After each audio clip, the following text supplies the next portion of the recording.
அருகே tipper lorry மோதி பள்ளி மாணவர்கள் 2 பேர் தந்தை கண்முன்னே உயிரிழந்த சம்பவம் புதுச்சேரியில் பெரும் சோகத்தை ஏற்படுத்தியுள்ளது. புதுச்சேரி வில்லியனூர் அருகே உள்ள தொண்டமனத்தம் ஆனந்தம் நகர் பகுதியைச் சேர்ந்தவர் நடன சபாபதி. இவர் காலை 8:30 மணியளவில் தனது இருசக்கர வாகனத்தில் அவரது பிள்ளைகள் ஜீவா, துவாரகேஷ் ஆகியோரை அழைத்துக் கொண்டு முத்திரையர்பாளையம் பகுதியில் உள்ள தனியார் பள்ளிக்கு அழைத்துச் சென்றுள்ளார்.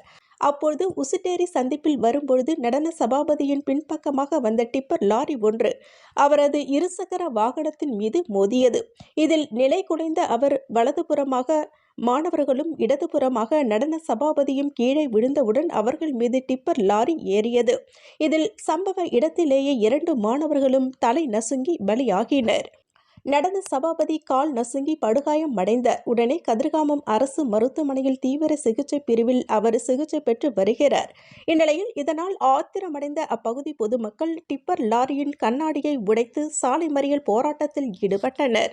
இது சம்பந்தமாக சீனியர் எஸ்பி பிரவீன்குமார் திரிபாதி, எஸ்பிக்கள் வம்சிதர் ரெட்டி, மோகன்குமார் மற்றும் வில்லியனூர் போக்குவரத்து காவல்துறையினர் விரைந்து வந்து விசாரணை நடத்தி பொதுமக்களிடம் பேச்சுவார்த்தை நடத்தினர்.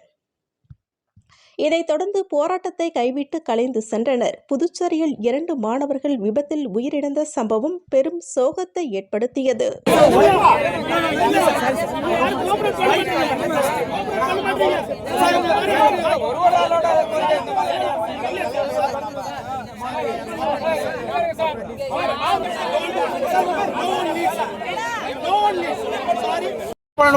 கவர்மெண்ட் அது வரையும் நாங்கள் யாரும் கலைய மாட்டோம்.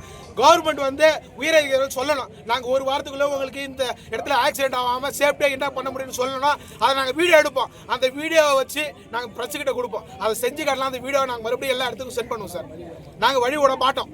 யாராவது உயரதிகாரி வந்து எங்களுக்கு என்ன பண்ணுவீங்க, மேல் அதிகாரி, மந்திரி, எம்எல்ஏ யார் வேணாலும் வாங்க வந்து எங்களுக்கு அஷூரன்ஸ் கொடுத்தா தான் நாங்கள் போவோம்.